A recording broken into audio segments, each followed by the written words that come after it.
शायद कि जिनका दिल भर गया होगा वो अपने रब का जिक्र सुन सुन के शायद थक गए होंगे, तभी अपने घरों को वापस चले गए। मेरे भाई, ये जलसेगाह है, इसे तफरीगाह ना बनाया करो। तुम्हें नहीं मालूम कि इस जलसे की अहमियत क्या है, इस जलसे का मकाम क्या है। आँख वाला तेरे जोबन का तमाशा देखे, दीदे कोर को क्या आए नज़र क्या देखे। तुम नहीं समझ सकते हो, तुम तो आते हो सिर्फ स्टेज पे बैठे हुए खुतबा शोरा मशाइख के चेहरों को देखने के लिए। इनके चेहरों को देखा करो, अल्लाह सवाब देगा, नेकियां देगा, लेकिन साथ ही साथ जो ये तुम्हें बताया करें उस पर अमल किया करो। हमारा माहौल क्या है? हम जलसे में आते हैं सिर्फ भीड़ देखने के लिए, हम जलसों में आते हैं सिर्फ सजावट देखने के लिए, हम जलसों में आते हैं बड़े उलमा का चेहरा देखने के लिए, पीर साहब का चेहरा देखने के लिए। तुम भी जलसों में आते हो, और जहाँ पर अल्लाह और उसके हबीब का जिक्र होता है, जहाँ इंसान सुनने के लिए आते हैं, वहीं अल्लाह के मासूम फरिश्ते भी आया करते हैं। लेकिन तुम्हारी आंखों में ताकत नहीं है कि तुम उन्हें देख सको, लेकिन वो तुम्हारी हर हर हरकत को देखते हैं। इन जलसों का मकाम, मर्तबा, फजीलत क्या है मालूम है आपको? कि जब किसी बस्ती में किसी जलसे का इनेकाद किया जाता है, महफिल सजाने के लिए कमेटी वाले प्लान बनाते हैं, तैयारी करते हैं, और उसके बाद किस्मत से वो दिन आता है कि जिस दिन उस महफिल को होना होता है, महफिल मिलाद होती है, और लोग अपने घरों से इरादा करके उस महफिल के लिए अपने कदम को अपने घर से बाहर निकालते हैं।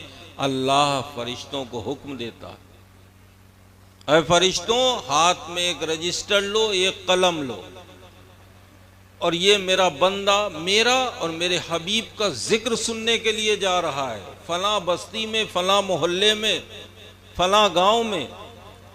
मेरा बंदा जितने कदम जमीन पे रखे, इसके हर हर कदम पर एक एक नेकी लिखते रहो। सुभान अल्लाह, नारे तकबीर, नारे रिसालत। तसल्ली रखो, तसल्ली रखो।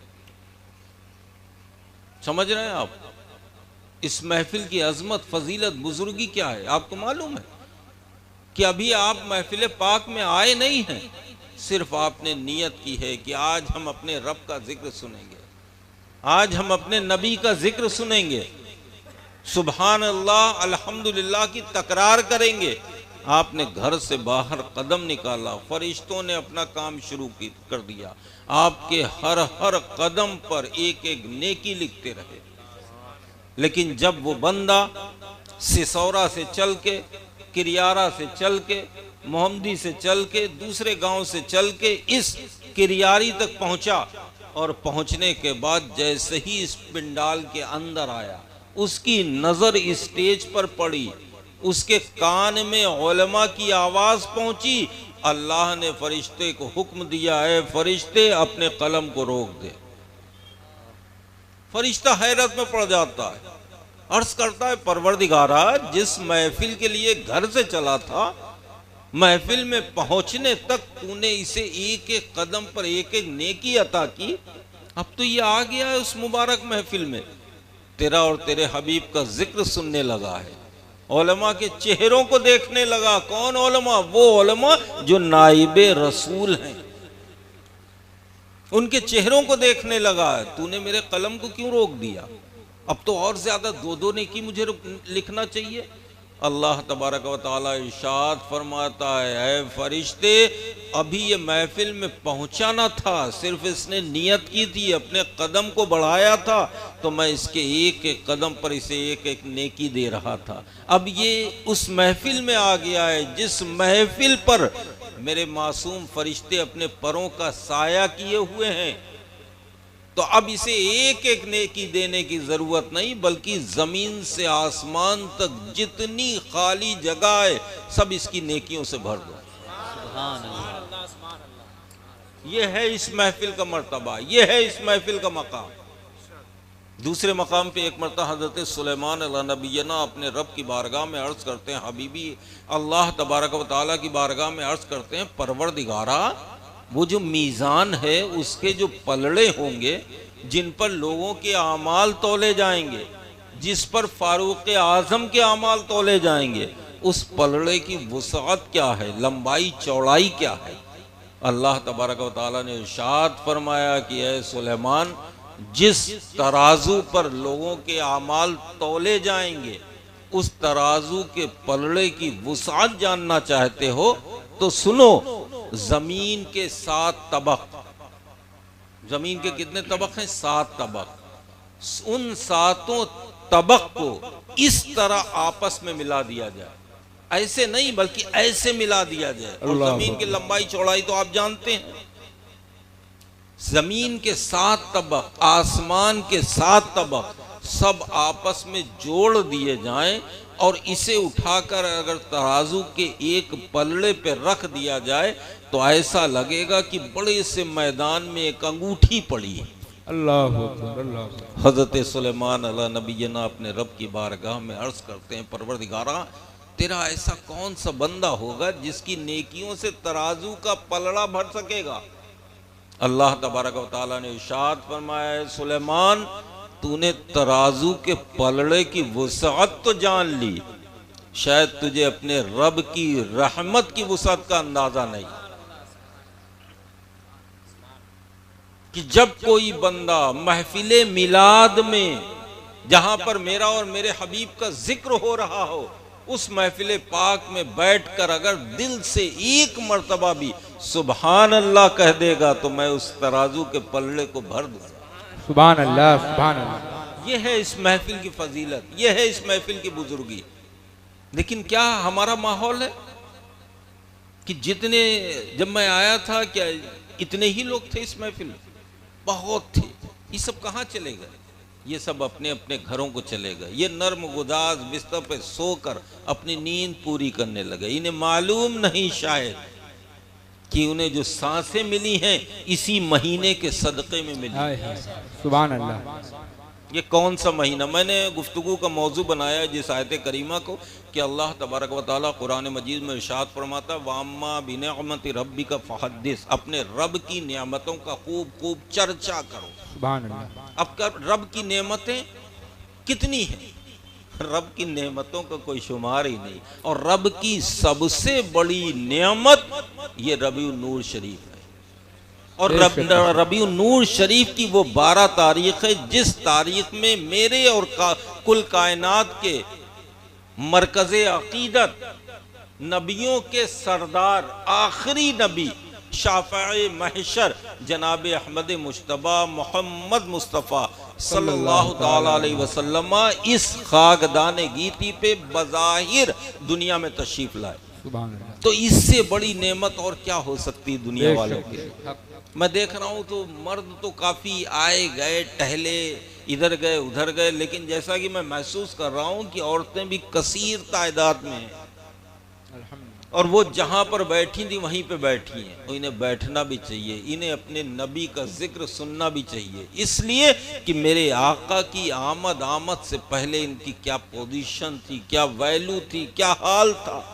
ये तो सदका है मेरे आका सल्लल्लाहु अलैहि वसल्लम की आमद का कि मेरे आका ने इन्हें इज्जत अता की। आपने मेरी आका की आमद का जिक्र सुना मौलाना शकील साहब की ज़बानी। मुझे ज़्यादा लंबी चौड़ी तकरीर नहीं करना है, बस से मुख्तसर से वक्त में, कि मेरे आका की आमद से पहले क्या हाल था दुनिया का, खासकर मक्के का।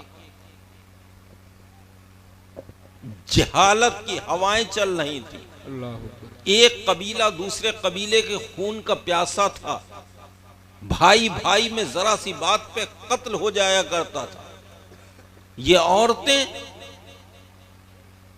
इनकी क्या पोजीशन थी, क्या वैल्यू थी कि जिस घर में बच्ची पैदा हो जाती, बाप अपने हाथ से गड्ढा खोद के अपनी जिंदा बच्ची को दफना दिया करता था। आपने सुना होगा।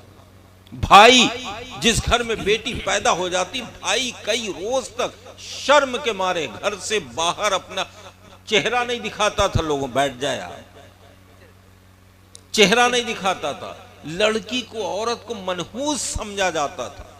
हद तो यह है कि जब किसी का शौहर इस दुनिया से रुखसत हो जाता तो उस बेवा को शौहर की चिता के साथ जिंदा जला दिया जाता था।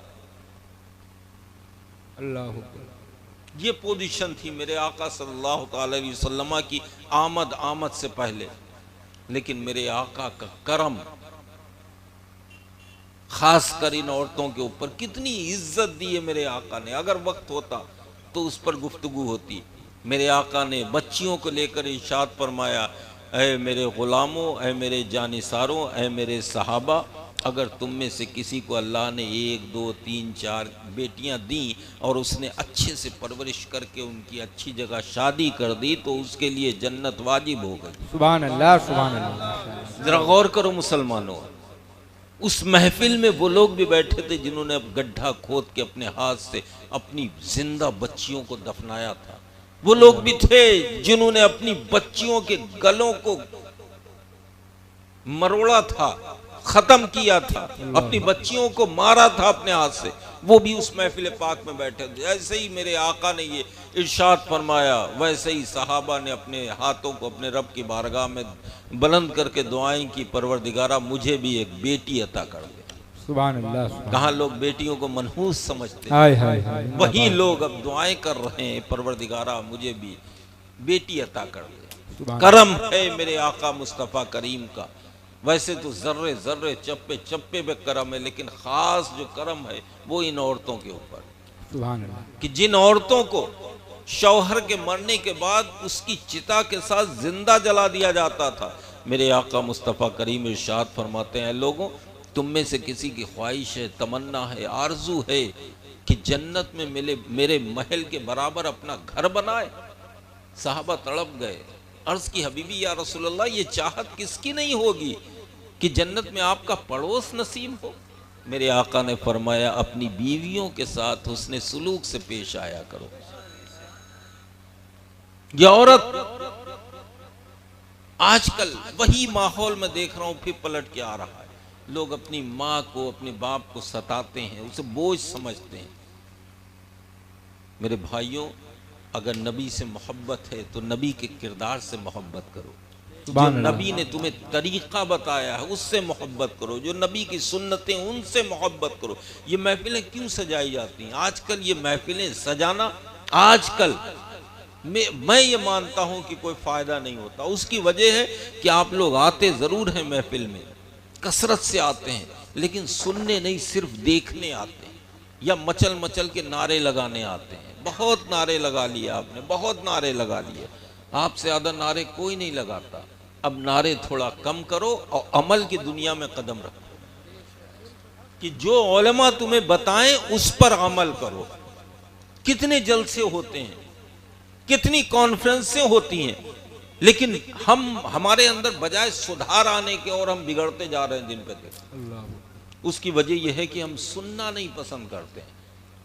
आज हमारी मस्जिदें सुनी पड़ी, इतने जलसे किसी और फिरके में होते हैं और किसी मजहब में होते हैं जितने तुम में होते हैं, दूसरों में होते हैं। देखो 2-4 बैठे हैं, पूरी रात चल रहा मामला, 2-4 होते हैं। इतना मजमा जलसों में और किसी के प्रोग्रामों में होता नहीं होता, तुम्हारे वहां होता है। लेकिन फिर भी तुम दीन से दूर भागते जा रहे हो।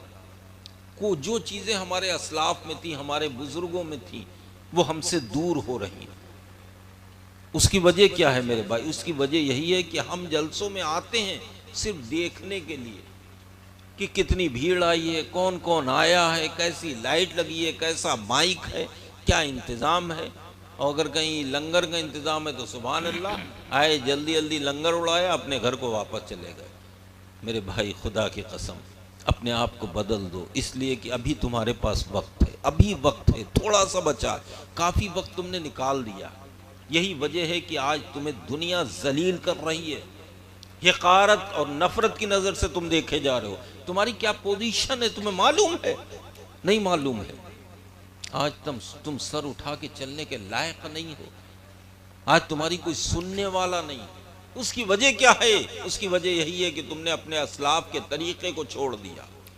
जब तक कि अपने बुजुर्गों के तरीके पे चलते रहे, जब तक तुम्हारे चेहरों पर दाढ़ियां और सरों पे टोपियां रहीं, लोग तुम्हारी इज्जत करते रहे। आज हमारा क्या हाल है? हमारी कौम का नौजवान, हर लड़के के हाथ में धागा, कड़ा, कान में बुंदे, पता नहीं क्या क्या, बाल कहाँ जा रहे हैं, हुलिया क्या है, पैंट कैसी है, फटी जिडी पैंट पहने और अपने आप को सबसे बड़ा हीरो समझता है। लानत है तेरे इस लिबास पे और लानत है तेरे इस किरदार पे। तूने किस नबी का कलमा पढ़ा है मालूम है? किस नबी का कलमा पढ़ा है? ये मजहब इस्लाम तुझ तक कैसे पहुंचा है मालूम है तुझे? नहीं मालूम है तुझे। तो सिर्फ इतना मालूम है कि रियारी गांव में फला खां साहब के घर पैदा हुआ इसलिए मैं मुसलमान हो गया, मैं मुसलमान हूं। तुझे मालूम है कि मजहब इस्लाम को तुझ तक पहुंचाने के लिए हमारे असलाफ ने कितनी कुर्बानियां दी? इसी मजहब इस्लाम को बचाने के लिए मुस्तफ़ा के चहीते नवासे सैयदना इमाम हुसैन रज़ी अल्लाह ताला अन्हु ने अपने 18 साल के कड़ियल जवान बेटे के लाशे पर घोड़ों को दौड़ता हुआ देखा, लेकिन इस्लाम को जाने नहीं दिया, इस्लाम को मिटने नहीं दिया। इस्लाम को तुझ तक पहुंचाने के लिए मेरे आका के नवासे हजरत इमाम हुसैन ने 6 माह के अली असगर को अल्लाह की राह में पेश कर दिया। क्यों? इसलिए कि मजहब इस्लाम को तुझ तक पहुंचाना था। मजाक बना लिया आजकल साहब आपने, इन जलसों का मजाक, उलमा का मजाक। तफरी लेता है मुसलमान अपने आलिम की, अपने रहबर की, अपने रहनुमा की, अपने कायद की, जिसकी इक्तदा में 5 वक्त नमाज पढ़ता है। जब दुनिया में आया था तो उसी ने उसके कान में अजान कही थी, 1 से 2 हुआ तब भी यही मौलवी तुम्हारे काम आया। जब इस दुनिया से रुखसत होगा तब भी यही मौलवी तेरे काम आएगा, और इसी मौलवी का तू मजाक उड़ाता। शर्म नहीं आती मुसलमान तुझे? कौन सी ऐसी चीज है तेरे अंदर जो तेरे बुजुर्गों में पाई जाती थी? आज मुसलमान होकर शराब की भट्टी पे नजर आता है, मुसलमान होकर जुए के फट्टे पे दिखाई देता है, मुसलमान होने के बावजूद तो अपने मुंह से झूठ बोलता है, मुसलमान होने के बावजूद तू चुगली और गीबत करता है। ये तेरा शेवा नहीं है मेरे भाई। अल्लाह। अरे तू तो ऐसा था, तूने किस नबी का कलमा पढ़ा है? कभी तुझे मालूम हुआ, कभी तूने महसूस किया कि हमने कलमा किस नबी का पढ़ा? न जाने कितने नबी, एक कमोबेश 1,24,000 2,24,000 अंबिया और रसूल इस दुनिया में तशरीफ लाए, लेकिन तू कितना किस्मत वाला है। तूने किस नबी का कलमा पढ़ा है? तूने उस नबी का कलमा पढ़ा है जिस नबी की उम्मत में पैदा होने के लिए खुद नबियों ने तमन्नाएं की। अपनी किस्मतों पे फख्र किया करो, नाज किया करो, यही नबी से सच्ची मोहब्बत है। बस सिर्फ नारे लगा लेने से मोहब्बत का इजहार नहीं होता मेरे भाई, कि हम महफिल में आए 2-4 ठो नारे लगा लिए, उसके बाद अपने घरों को गए। जैसे हम कल थे वैसे ही आज भी हैं। हमारी जिंदगी में कोई सुधार नहीं आ रहा, हमारी जिंदगी में कोई बदलाव नहीं आ रहा। बस सोने पे सुहागा ये है कि अगर कोई पीर साहब आ गए और उनके दामन से वाबस्ता हो गए, फिर तो इसे नमाज पढ़ने की माज़अल्लाह जरूरत नहीं। वो सोचता अब तो हम बख्शे बख्शाए। मेरे भाई, ये पीर साहब लोग होते हैं तुम्हें सही रास्ता दिखाने के लिए। बेशक बेशक जी, हक है। मैंने भी अभी मुरीद किया है आपको, आपने सुना कि मैंने क्या क्या कहा है। अगर आपने उन बातों पर अमल किया तो ये पीरा मुरीदी आपके काम आएगी। बेशक बेशक जी। अगर आपने सिर्फ दामन पकड़ लिया, नमाज नहीं पढ़ेंगे, झूठ बोलते रहेंगे, या जो जो मैंने नसीहतें की उससे आप दूर रहेंगे, तो आप जाने और कब्र में आने वाले फरिश्ते जाने अल्लाह कि आपके साथ क्या मामला पेश आएगा। अल्लाह। ये पीरा मुरीदी मेरे भाई, इसे हल्के में मत लो कि जो आया और बस। अब खैर, कहने का मकसद ये मेरे भाई कि अपने आप को पहचानो कि तुम कौन हो और ये मजहब इस्लाम तुम तक कैसे पहुंचा है। इस मजहब को पहुंचाने के लिए, मजहब इस्लाम को पहुंचाने, इस दीन को तुम तक पहुंचाने के लिए हमारे असलाफ ने कितनी तकलीफ़ें उठाई। खुद मेरे आका मुस्तफ़ा करीम ने तुम्हारी खातिर अपने पेट पे पत्थर बांधे, तुम्हारी खातिर मेरे आका ने फाके किए, तुम्हारी खातिर मेरे आका ने तकलीफ़ें बर्दाश्त की। सैयदना इमाम हुसैन रज़ी अल्लाह ताला अन्हु इसी दीन के खातिर, वरना उन्हें किस चीज़ की कमी थी। अरे वो तो इतने से थे ना, जब ही मेरे आका ने इरशाद फरमा दिया था कि ये हसन और हुसैन जन्नती नौजवानों के सरदार हैं। सुभान अल्लाह, सुभान अल्लाह, बेशक। ये नहीं कि वाक़यात करबला के बाद कहा हो, जब छोटे से तभी फरमा दी। क्या ज़रूरत थी अपने पूरे घर को राह खुदा में कुर्बान करने की, सिर्फ तुम्हारी खातिर। तुम तक एक पैगाम पहुंचाना था कि ऐ लोगों, इससे बुरा वक्त तुम्हारे ऊपर नहीं आ सकता। कितना ही बुरा वक्त आ जाए लेकिन कभी नमाज मत छोड़ना। हजरत इमाम ने आखिरी सजदा करके तुम्हें यह पैगाम दे दिया कि ऐ लोगों, जान से ज्यादा कीमती अगर कोई चीज है तो वो नमाज है। हम हुसैन से मोहब्बत तो बहुत करते हैं। कब करते हैं? जब मुहर्रम आता है, चहल्लुम आता है। देखो हर एक इमाम हुसैन का दीवाना नजर आता है, लेकिन अफसोस ये मोहब्बत नहीं मेरे भाई, ये दिखावा है, ये दिखावा है, ये हुसैन से मोहब्बत नहीं। अगर इमाम हुसैन से मोहब्बत होती तो नमाजों से मोहब्बत होती, अगर इमाम हुसैन से मोहब्बत होती तो दाढ़ी से मोहब्बत होती, अगर इमाम हुसैन से मोहब्बत होती तो कुरान से मोहब्बत होती। बेशक। इसलिए कि हुसैन जब तक कि यजीदियों के सामने जंग करते रहे, चलते फिरते रहे, तब तक कुरान पढ़ते रहे। और जब आपका सर यजीदियों ने तन से जुदा कर दिया, आपका सर नेज़े पे पहुंचा, तब भी कुरान की तिलावत करते रहे।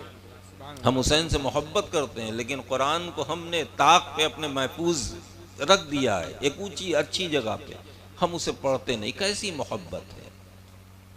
हुसैन से मोहब्बत है, नमाजों से मोहब्बत करो, कुरान से मोहब्बत करो। मेरे आका सल्लल्लाहु अलैहि वसल्लम की आमद के मौके पर तमाम बुराइयों को अल्लाह ने उठा लिया था और चारों तरफ रहमत और नूर की बारिशें थी। लेकिन अफसोस कि आज फिर शैतान ने अपना जाल बिछा रखा है और हमें अपनी गिरफ्त में ले लिया कि हम तमाम बुराइयों की तरफ फिर भाग रहे हैं। यही नतीजा है कि आज हम दुनिया में हकारत की नज़र से देखे जा रहे हैं, नफ़रत की नज़र से देखे जा रहे हैं। आज हमें कोई अपने पास बिठाने को तैयार नहीं, वरना तुम्हारी शान ये नहीं थी मेरे भाई, तुम्हारी शान ये आज भी हमारे असलाफ की जो पहचान है उसमें आज भी दम है। हमारे बुजुर्गों ने जो किरदार छोड़ा उसकी आज भी छाप मौजूद है। बेशक। कि आप देखिए मस्जिदों के बाहर वो लोग जिन्होंने कलमा नहीं पढ़ा, उनके घर की औरतें अपने गोदों में बच्चों को लिए मस्जिद के बाहर गेट पे खड़ी नजर आएंगी। क्यों? अरे ये मुसलमान है, नमाज पढ़ के निकलेगा, फूंक डाल देगा तो अल्लाह हमें शिफा दे देगा, अल्लाह मेरे बच्चे को शिफायाब फरमा देगा। ये हमारे बुजुर्गों का किरदार था जिसकी छाप मौजूद है। हमारा क्या किरदार है? हमारा ये किरदार है कि साहब हमें कोई अपने पास बिठाने को तैयार नहीं। और दूसरा ये टॉपिक जो आपके टाइटल आपके मस्जिद के इमाम साहब ने रखा है, जश्न ईद मिलादुन नबी और दादा मियाँ का उर्स। दादा मियाँ, खैर मैं पहली बार शायद इस उर्स में आया हूँ। दादा ये तो नहीं मालूम कि कौन दादा मियाँ, लेकिन हाँ जो भी पहले के दादा मियाँ थे वो अल्लाह के बरगजीदा बंदे हुआ करते थे, नेक बंदे हुआ करते, और जो हमसे पिछला ज़माना था हमसे बेहतर थे, और आने वाला ज़माना जो है हमसे बदतर ही होगा। इन लोगों के दिलों में अल्लाह का खौफ था, अपने नबी की सच्ची मोहब्बत थी। इनका हमा वक्त अपने रब की इबादत में गुजरा करता था। ये अपनी ज़बान से जो जुमला बोल देते थे तो खुदा की कसम अल्लाह तबारक व तआला उसे रायगा नहीं जाने देता था, पूरा कर देता था। ये औलिया अल्लाह, कैसा हो गया साहब इसका? ये औलिया अल्लाह, ये वली अल्लाह का वली जिसके उर्स में आप बैठकर उलमा के बयानात को सुन रहे हो, इतने पावरफुल होते थे, इतने पावरफुल होते थे कि मेरे आका खुद इरशाद फरमाते हैं जब अल्लाह का कोई बरगजीदा बंदा किसी चीज को पकड़ता है तो हाथ तो उस बंदे के होते हैं, लेकिन उसमें कुदरत खुदा की होती है। हाय हाय हाय, सुभान अल्लाह। जब अपने मुंह से कुछ बोलता है तो बोलना उसका होता है, लेकिन उसमें ताकत अल्लाह की। सुभान अल्लाह, सुभान अल्लाह, माशाअल्लाह। पूरी हदीस कुदसी है इस ताल्लुक से। एक आपके वहाँ, एक मेरे वहाँ भी, एक नहीं कईयों कुतुब मेरे वहाँ गुम्बद शरीफ में आराम फरमा, सुभान अल्लाह, सुभान मुजद्दिद भी हैं, कुतुब भी हैं, और आपके गौस भी हैं, अब्दाल भी हैं। क्या कुछ नहीं अल्लाह ने बिलग्राम की धरती को नवाजा, कैसे कैसे नगीने मौजूद हैं। सुभान अल्लाह। उन्हीं नगीनों में एक नाम है मीर तैयब का, हाय हाय हाय, जिनका उर्स पाक अभी हुआ है, बेशक। आपने शिरकत भी की होगी, सुना। मीर तैयब रज़ी अल्लाह ताला अन्हु इतने बरगजीदा बंदे अल्लाह के, इतने नेक, तहज्जुद गुजार, परहेजगार कि अपनी ज़बान से जो बोल देते तो अल्लाह उसे रायगा नहीं जाने देता, बेशक। दूसरों की मदद के लिए। उनका एक मुरीद गया कन्नौज की तरफ किसी काम से, पहले रोड तो बनी नहीं थी, बीच में गंगा पड़ती थी, पैदल का सफ़र था, आ रहा था कि अचानक उस पर शेर ने हमला कर दिया। अल्लाह, जरा अल्लाह वालों की ताकत देखिए। आप दादा मियाँ के उर्स में आए हैं ना, इनकी ताकत का अंदाज़ा कीजिए कि आखिर कितने ताकतवर, कितने पावरफुल थे, और अल्लाह इनकी कैसे मदद फरमाता था, अल्लाह इनसे कितना राज़ी रहता था, और ये अपने रब को राज़ी कर लिया करते थे। क्यों? इसलिए कि इतनी इबादत करते थे, इतनी मोहब्बत करते थे अपने नबी से कि अल्लाह इनसे राज़ी हो जाता था। मुरीद गया किसी काम से, आ रहा था वापस कि अचानक शेर ने हमला कर दिया। अब मीर तैयब यहाँ बिलग्राम शरीफ में बैठे हैं, वुज़ू फरमा रहे हैं, और मुरीद कन्नौज में, उस पर जैसे ही हमला किया उसकी कुछ समझ में ना आया। पहले के ये पीर थे और पहले के ये मुरीद थे।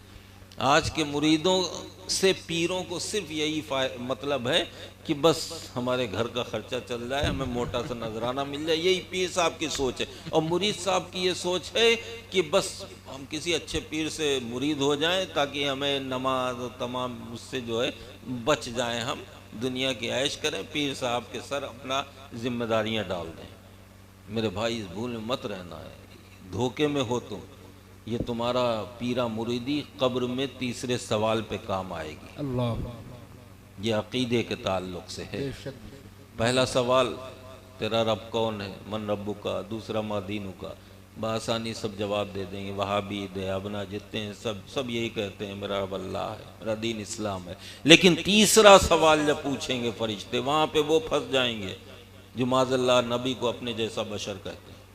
वो फंस जाएंगे माज़ल्लाह जो कहते हैं नमाज में अगर नबी का ख्याल आ जाए तो नमाज नहीं होती। वो फंस जाएंगे जो मुस्तफ़ा करीम को अपने बड़े भाई जैसा कहते हैं। वो फंस जाएंगे तीसरे सवाल पे जो बुजुर्गान दीन की मज़ारात को मिट्टी का ढेर कहते हैं। और हम सब मसलके आला हजरत पे चलने वाले, नबी से सच्ची मोहब्बत करने वाले, हर महफिल के आखिर में सलातो सलाम पढ़ने वाले, अपनी मस्जिदों में सुबह सलातो सलाम पढ़ने वाले, अपने बुजुर्गों को फातिहा करके ईसाल सवाब पहुँचाने वाले। जब हमसे सवाल किया जाएगा मुस्तफ़ा करीम की शबीह मुबारका दिखाकर कि इनके बारे में दुनिया में क्या कहता था, अल्लाह, ये नहीं पूछा जाएगा मुसलमानों की इनके बारे में क्या कहते हो। अगर हो पूछ लिया जाए तो ये भी कामयाब हो जाएंगे, इसलिए कि समझ जाएंगे कि ताकतवर हैं, पावरफुल हैं, तभी तो हमारी कब्र तक आ गए। अल्लाह अल्लाह। ये पूछा जाएगा दुनिया में किरियारी की धरती पे जब तुम रहते थे तब इनके बारे में क्या कहते थे। ये तो नहीं कहते थे माज़अल्लाह की इन्हें पीठ पीछे का इल्म नहीं। हालांकि उस टाइम देख के तो इनके भी होश हक्का बक्का रह जाएंगे, ये भी सोचने पे मजबूर हो जाएंगे कि हम तो दुनिया में जो हमारे मौलवियों ने तो हमें बलगला दिया। हम तो ये कहते थे कि इन्हें किसी चीज़ का इख्तियार नहीं, पावर नहीं है, लेकिन ये तो बड़े पावर वाले हैं, ये तो कब्र में आ गए। इसी तरफ तो बरेली के शेर ने इशारा किया था कि आज ले उनकी पनाह, आज मदद मांग उनसे, कल न मानेंगे क़यामत में अगर मान गए। वाह वाह। तो ये अकीदे का सवाल तीसरे सवाल पे आपका ये पीरा मुरीदी काम आएगा। अगर वो मंजिल आसान हो गई तो आगे मंजिल आसानी आसान है, लेकिन नहीं मेरे भाई। जब मैदान महशर सजा होगा, नफ्सा नफसी का आलम होगा, सूरज सवा नेज़े पे होगा, लोगों के दिमाग ऐसे खोल रहे होंगे जैसे कि कढ़ाव में तेल खोलता। उस वक्त तुमसे पूछा जाएगा, क्या पूछा जाएगा? रोज़े महशर की जहाँ गुदाज बुअद अव्वलीन पुरसिश नमाज, लाओ इस तराजू के पल्ले पे अपनी नमाजों को रखो। कौन सा तराजू का पल्ला? मैंने बताया ना कि जिसमें अब ज़मीन और आसमान मिलाकर रख दिए जाएं तो ऐसा लगेगा कि बड़े से मैदान में एक अंगूठी पड़ी है। उसी तराजू के पल्ले पे रखो तुमने कितनी दुनिया में नमाजें पढ़ी, लाओ तुमने कितने रोज़े रखे थे, इसी तराजू के पल्ले पे रखो। और दूसरी तरफ होगा तुमने जो दुनिया में झूठ बोला है, फरिश्ते खुद ब खुद रख देंगे। जो तुमने चुगली गीबत की है, फरिश्ते सब उस दूसरे पल्ले पर रख देंगे। अल्लाह। जो तुमने दुनिया में लोगों को धोखा दिया है, फरिश्ते दूसरे पल्ले पर रख देंगे। जो तुमने शराब की भट्टी पे जितने कदम चले हो, सारे कदम के एवज तुम्हें एक एक गुना उस पल्ले पर रख दिया जाएगा। जितने तुमने हाथ में ताश के पत्ते पकड़े, उन सबको तराजू के दूसरे पल्ले पर रख दिया जाएगा। गौर करो मुसलमानों, तुम्हारा कौन सा पल्ला भारी होगा, कौन सा पल्ला हल्का होगा? उस वक्त अगर कोई काम आएगा तुम्हारे, तो ये अल्लाह वाले तुम्हारे काम आएंगे, जिनके उर्स पाक की महफिल तुमने सजाई है। अगर ये तुमसे राजी हो गए तो तुम्हारा रब तुमसे राजी हो जाएगा। तुम्हारे आमाल इस लायक नहीं कि तुम्हें जन्नत की खुशबू तक सूंघ सको। अगर हमें जन्नत में दाखिला मिलेगा तो हमारे आका मुस्तफ़ा करीम के शफाअत से मिलेगा, अल्लाह की रहमत से मिलेगा, इन बुजुर्गों के वसीले से मिलेगा जिन बुजुर्गों के महफिल में हम आए हुए। आज हम अपने घरों को तो खूब सजाते हैं साहब, घरों में हर कमरे में एसी लगी, एक से एक लाइटें लगी, सोफे पड़े, सब कुछ है, लेकिन हम अपनी कब्र की कोई तैयारी नहीं करते। हद तो यह है मेरे भाई, कब्र छोड़ो, कब्रिस्तान का ख्याल नहीं करते। हमारे कब्रिस्तानों में जानवर घुस रहे हैं, हमारे कब्रिस्तानों पे गैर कब्जा कर रहे हैं। आए दिन हमारे पास ऐसे लोग आते हैं दुआ ताबीज़ के लिए, हज़रत हमारे वहाँ कब्रिस्तानों पे फलाने ने कब्जा कर लिया, अब वो मुकदमा केस में। मैंने कहा नादान, तुझे अल्लाह ने इतनी दौलत नहीं दी, इतना असासा नहीं दिया, तू अपने पैसे से कब्रिस्तान की बाउंड्री करा लेता। आज तू रोना रो रहा है, पहले से कहाँ था? तो अपने कब्र की तैयारी करो मेरे भाई। अपने घर को तो बहुत सजाते हैं, अपने कब्रिस्तानों को सजाओ जहाँ तुम्हें हमेशा रहना है। यहाँ घरों में कितने दिन रहना, कितने दिन की जिंदगी है? तुमसे पहले न जाने कितने आए, इस दुनिया से रुखसत हो गए। कुछ तो ऐसे हैं जिनके मज़ारात पर मेले लगे हुए हैं, और कुछ ऐसे हैं जिनका कोई नाम भी नहीं जानता। तो ऐसे बनो कि तुम्हारी मज़ार पे लोग आए और तुम्हारे वसीले से दुआ करें और फैज़याब होकर जाए। तो अपनी कब्रों की तैयारी करो, वो खौफनाक अंधेरी कब्र जहाँ सांप अज़दहे इंतज़ार कर रहे होंगे। उस रास्ते से बचो जो बाल से ज़्यादा बारीक, तलवार से ज़्यादा तेज़ है, जिसके नीचे जहन्नम के शोले बुलंद हो रहे होंगे। जिस रास्ते से हर एक को गुजरना, हमें भी गुजरना है, आपको भी गुजरना, अच्छे को भी गुजरना है, बुरे को भी गुजरना। अच्छा ऐसे गुजरेगा कि बस जैसे बिजली का करंट होता, और बुरा जैसे ही कदम रखेगा दो हिस्सों में जहन्नम की ग़िज़ा बन जाएगा।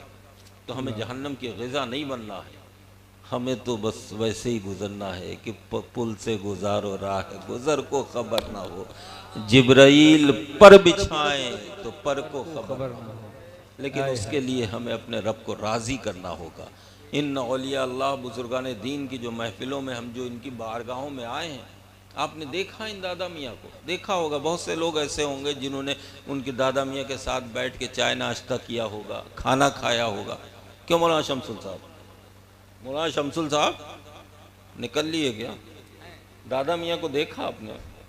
बहुतों ने देखा होगा, उनके साथ चाय नाश्ता भी किया होगा, उनके साथ किसी ने नहीं देखा। अच्छा, जब किसी ने नहीं देखा तो उनसे क्यों मोहब्बत कर रहे हो? मोहब्बत तो उससे की जाती है जिसके साथ थोड़ा वक्त गुजारा जाता है। आपने देखा भी नहीं। ख्वाजा साहब को तो देखा होगा, हाँ कुछ तो ऐसे होंगे जो ख्वाजा साहब के साथ सफ़र भी करते होंगे, आते जाते होंगे। नहीं देखा ना, फिर काहेगी मोहब्बत? अपना काम धंधा छोड़ के, अपने बीवी बच्चों को छोड़ के, न जाने कितने 100 किलोमीटर का सफ़र करके जाते हैं अजमेर शरीफ, धक्के खाते हैं, अपना पैसा खर्च करते हैं। क्यों भाई? जब देखा नहीं, उनकी सोहबत नहीं इख्तियार की, तो उनसे मोहब्बत कैसी? तो सुनो मेरे भाइयों, ये अल्लाह के जो वली हैं, जो अल्लाह के बरगज़ीदा बंदे हैं, इनके बारे में अल्लाह कुरान में इरशाद फरमाता है, इन्नल्लज़ीना आमनू वअमिलुस्सालिहाति सयजअलु लहुमुर रहमानु वुद्दा, कि जो लोग दुनिया में आए, कलमा पढ़ा, ईमान लाए, नेक काम किए, नमाजों की पाबंदियां की, दूसरों गरीबों की मदद की, अपने वालिदैन की खिदमत की, अपने उलमा की सोहबत इख्तियार की, अपने नबी से सच्ची मोहब्बत की, तो अल्लाह ऐसे लोगों की मोहब्बतों को दुनिया वालों के दिलों में डाल देता है।